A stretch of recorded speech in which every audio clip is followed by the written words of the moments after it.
In the heart of the galaxy, where the stars burned brightest, the Galactic Council convened. Great pillars of silver and crystal rose into the endless dome above, a hall where the oldest civilizations had shaped the fate of countless species. Here, pride was thick in the air, carried like an ancient perfume by beings who had not known defeat for millennia. Delegates representing 100 worlds gathered around the central dais. Towering serpentine scholars from the Ithish coil whispered among themselves. The crystalline matrons of Velth shimmered coldly in their glass thrones. Even the ironclad Dreth Dominion, known for their conquest of 3 spiral arms, seemed relaxed, confident. The topic of the day, however, was anything but routine. A single hologram floated above the dais, spinning slowly. Earth, humanity's homeworld. A world that, until recently, the Council had deemed irrelevant. Primitive, chaotic, doomed to burn itself out without external interference. Yet somehow, against all odds, humanity had risen. Their colonies dotted the edges of Council-monitored space. Their technology, crude by galactic standards, showed signs of dangerous innovation. Worst of all, they refused to acknowledge the Council's authority. They disrupt trade routes, hissed a Dreth warlord, tapping his claws impatiently against the armrest. They embolden lesser species to question our rule. They refuse to honor treaties they never signed. Added a Velth matron, her voice crystalline and cold. There is no order to them, no predictability. An Ithish scholar slithered forward, laying a series of datapads on the central platform. Charts and projections bloomed into the air. Human population growth, military potential, resource acquisition rates. They painted a picture that many in the chamber had tried to ignore. If left unchecked, the scholar intoned, humanity could achieve regional influence within 2 centuries. Perhaps sooner if they continue their current trajectory. A low murmur rippled through the hall. Regional influence was dangerous. Regional influence led to seats at the Council. That could not be allowed. A senior arbiter of the Council, draped in the ceremonial colors of neutrality, rose to speak. It is the judgment of this body, he said, that humanity represents an unacceptable anomaly, a destabilizing force. Therefore, by unanimous vote, we declare them an acceptable target for suppression. The words echoed against the ancient stones, a sentence of death dressed in legal formality. There was no debate, no second considerations. In their long experience, the Council had faced countless such upstarts. Each had been silenced before they grew beyond control. Humanity, they believed, would be no different. As the delegates signed the formal resolution, a feeling of satisfaction washed over the chamber. Their order, their traditions would endure untouched. Earth would be brought to heel, its people tamed or extinguished. None among them wondered if they might be wrong.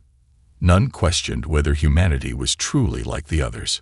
Far above, as the Council's decision was transmitted to its fleets, a few younger species, silent observers relegated to the gallery, shifted uneasily in their seats.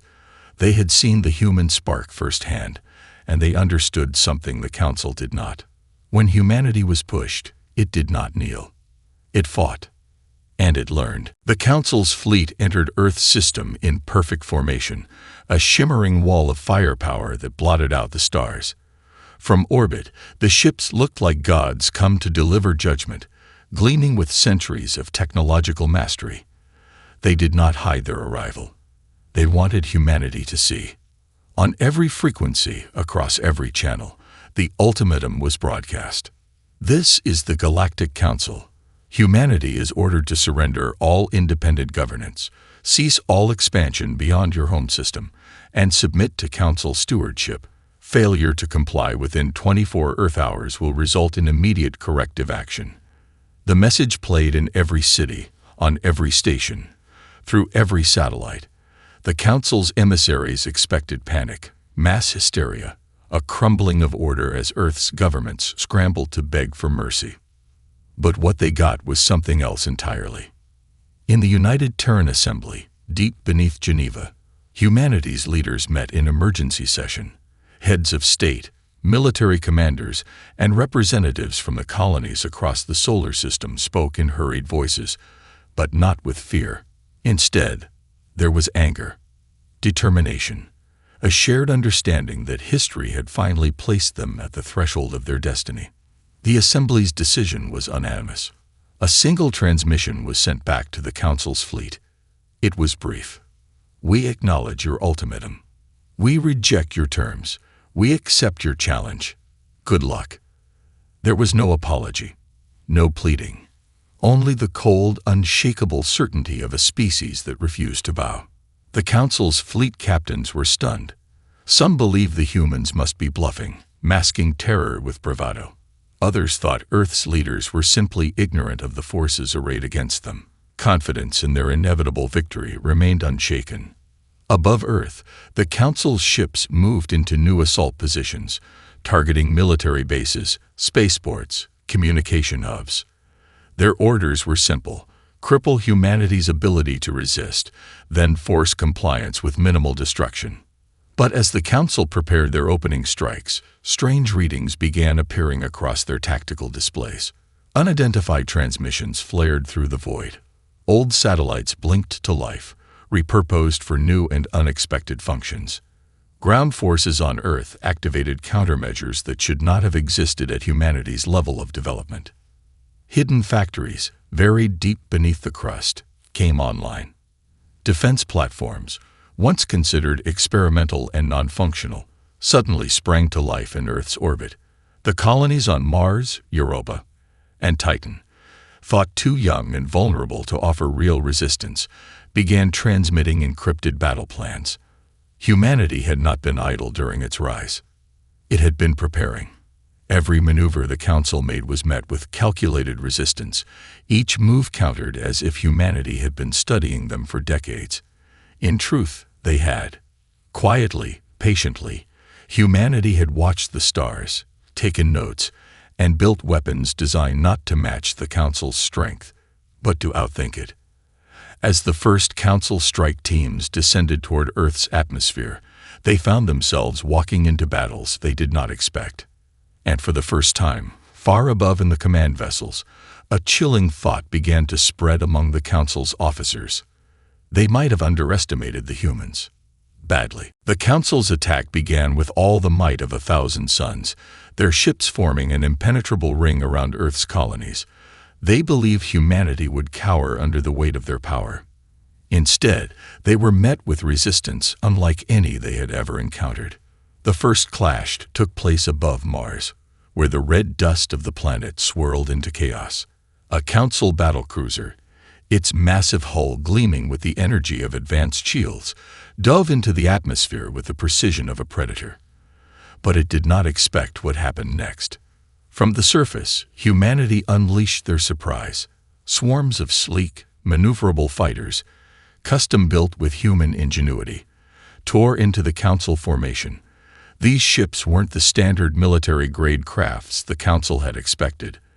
They were scrappy, modified civilian models, retrofitted for war. The fighters darted through the atmosphere with astonishing speed, using Mars' thin atmosphere and canyons as shields, striking with deadly precision. The Council's battlecruiser, despite its imposing size and superior weaponry, couldn't keep up. Human fighters swarmed its hull, exploiting weaknesses in its armor that had never been accounted for. Within minutes, the mighty ship was reduced to a fireball, falling toward Mars in a flaming heap. A message from the surviving fighters rippled through the galaxy. Humanity had not only survived the initial assault, they had struck back. The Council's shockwaves rippled outward, reaching distant worlds, but it wasn't fear they felt. It was uncertainty. How could this happen? Humanity wasn't supposed to be this capable. Back on Earth, leaders and military commanders stood in awe of the success, but their faces were set in determination. This was only the beginning. In the vast reaches of space, far from the colonies, the Council began to regroup. Their response was swift. They activated their fleet's remaining power, sending a massive armada to strike Earth directly. They could not afford to lose momentum. But this time, Humanity had already anticipated their next move.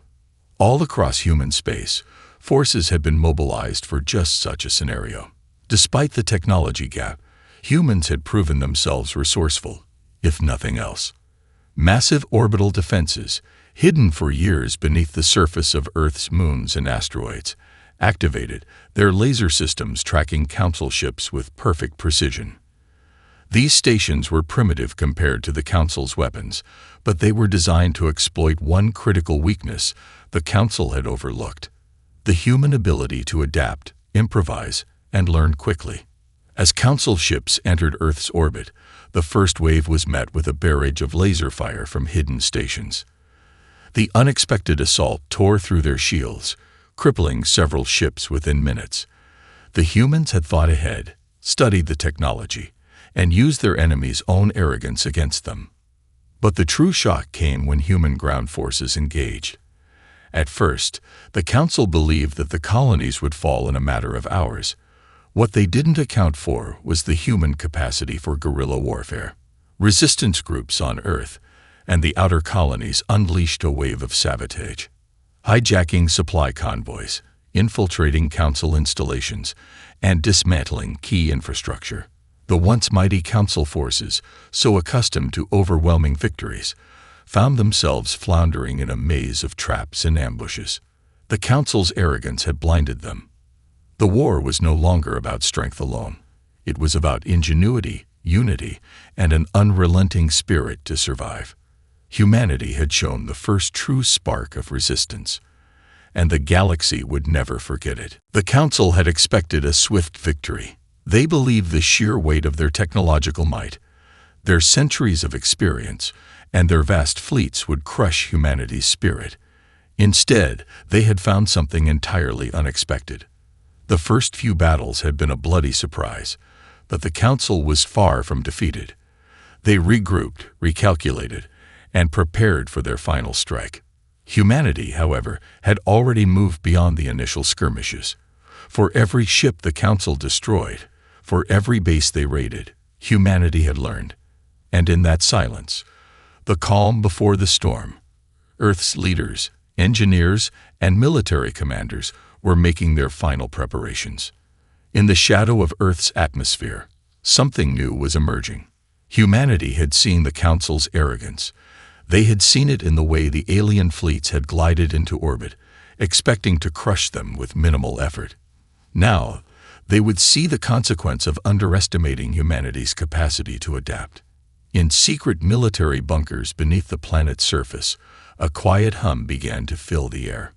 Networks of engineers, soldiers, and scientists worked in perfect unison, their minds focused on one singular goal. They would make the Council pay. The silence of the space surrounding Earth had become a strange, uneasy quiet, a calm before the storm. Across the galaxy, Council members, who had once laughed at the human resolve, now found themselves questioning their own strategies. The diplomatic envoys, who had been sent to deliver ultimatums, had failed in their mission to break humanity's will.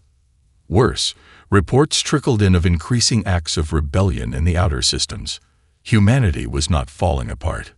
It was pulling together.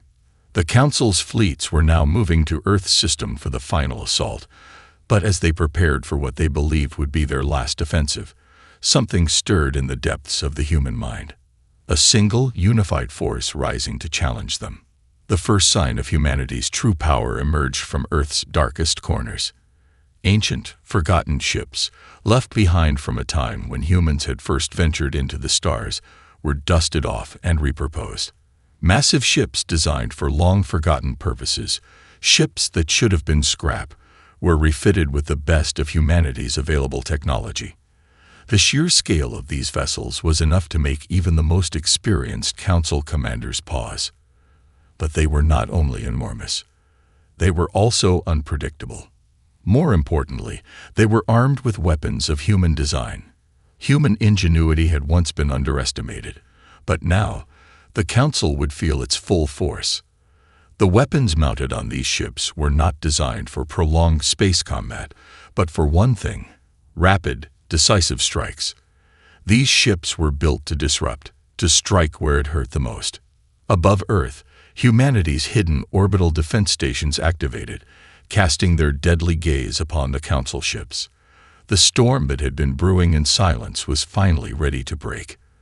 The Council, unable to predict the true extent of humanity's capabilities, prepared to engage, unaware that their initial assumptions had already sealed their fate. The silence of Earth's defense system had ended, and in that silence, humanity had prepared their greatest weapon, unity. The storm was about to hit. The first waves of the Council's offensive crashed against Earth's defenses like an unstoppable tide. Battle fleets, each the size of a small moon, descended toward the planet's atmosphere, their weapons primed and ready. But humanity had already seen the storm coming and prepared for it in ways the Council had never imagined. In the outer reaches of the solar system, the Council's dreadnoughts, immense vessels designed to absorb entire planetary defenses, advanced slowly toward their target. Their weapons were capable of obliterating entire continents with a single blast. The Council believed this would be the final act, the moment they could silence humanity once and for all. Yet as their ships entered Earth's orbit, they encountered something unexpected. The human fleet wasn't composed of giant ships. It wasn't about brute force. It was about strategy. Thousands of smaller, faster vessels, built for speed, maneuverability, and surprise, emerged from hidden docking stations across the planet's moons, from deep beneath Earth's oceans, and from spaceports once thought abandoned. These ships, while fragile compared to the Council's dreadnoughts, carried something far more dangerous: the will to fight and the ability to adapt quickly to any challenge. The first engagement took place in the shadow of the moon, where the Council's flagship, the Euphoria, was met with a relentless barrage of human fire. Laser beams erupted from the lunar defense stations, striking Council ships before they had even entered the atmosphere. Smaller human ships, with their unpredictable flight patterns, darted in and out of the battle, piercing through the larger vessel's defenses with surgical precision. Across Earth's surface, human resistance groups, once thought to be mere rebels, had become a unified force. They coordinated attacks with astonishing speed and effectiveness, striking Council positions on every continent. A network of civilian engineers and soldiers worked in tandem, setting traps, launching surprise attacks, and countering every move the Council made. For every ship the Council sent, humanity had an answer. For every barrage of laser fire, humanity had its own. And it wasn't just in space that the humans fought. It was everywhere. On the ground, in the skies, across the colonies. The Council's efforts were stifled by the very thing they had failed to anticipate: the unbreakable human spirit. Unlike the alien species that had conquered countless worlds, humanity's strength didn't lie in their weapons alone. It lay in their refusal to submit. It lay in the knowledge that each battle fought, each defeat endured, only made them stronger. The Council, accustomed to ruling through fear and dominance, couldn't understand this. They thought the human spirit would break under pressure. Instead, they were witnessing its resilience. The more the Council pushed, the stronger humanity's response became. It wasn't just a battle for survival anymore. It was a battle for identity. For the right to exist, to thrive, to grow. Humanity wasn't fighting for dominance. They were fighting to preserve the very thing that made them unique, their unyielding will to survive against all odds. In the depths of space, the first cracks began to show in the Council's forces. The once confident fleet commanders now found themselves facing not just an enemy, but a force of nature, humanity itself. The battle above Earth had turned into a bloody stalemate, a contest of attrition that saw both sides taking losses. The Council's fleets, though vast and technologically superior, were being worn down by human ingenuity. Each passing minute seemed to increase the odds against them. For every ship they destroyed, humanity's resolve only grew stronger, and their retaliatory strikes were becoming more precise, more devastating. As the Council's flagship Euphoria suffered damage from repeated strikes, a quiet panic began to spread among the ranks. The human fighters, agile and relentless, had learned the weaknesses of their advanced ships. Their tactics, once haphazard, had now become a coordinated lethal dance of destruction. The Council commanders, used to overwhelming their enemies with sheer force, now found themselves caught in a battle of wits and willpower, a battlefield where they had not expected to fight. The Council's elite forces, once considered invincible, began to retreat from key positions. Their fleets, which had once swept through systems without resistance, were now slowed by the human ships that constantly harried them. Every corner of Earth's defenses seemed to offer more surprises. As Council commanders issued orders for an all-out assault on Earth's surface, they were interrupted by the unrelenting fire from the outer colonies, now united under a single banner. Mars, Titan, and Europa had sent reinforcements, and the sheer volume of humanity's counterattack was beginning to overwhelm the Council's outer defense lines. The Council's decision to invade had been made in haste. They had assumed that humanity, being a relatively young species in galactic terms, would crumble in the face of such superior firepower. What they had failed to consider was that humanity had always thrived in adversity. It was in humanity's very nature to fight back when cornered. And now, with each passing moment, the tides of battle were shifting in their favor. On the ground, the Council's forces found themselves facing a new kind of enemy. The human resistance had shifted from guerrilla tactics to organized military formations. Cities once thought safe became fortresses. What had once been scattered, isolated efforts from civilian groups had become a unified global resistance movement. They adapted quickly, using every available resource to their advantage. Earth's major cities, once on the brink of collapse under bombardment, were now bastions of resistance, brimming with technology scavenged from every corner of the planet. As humanity's forces rallied, Council communications were flooded with reports of major defeats. Communications outposts were destroyed, fleets were scattered, and strategic installations were either sabotaged or outright captured by human forces. The Council's forces were in disarray, unable to keep pace with humanity's relentless pushback. The realization began to dawn on the Council. They were not fighting a disorganized, primitive species.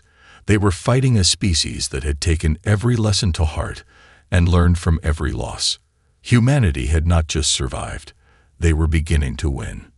As the Council fleet commanders scrambled to regroup, they received an unexpected transmission from Earth's United Terran Assembly.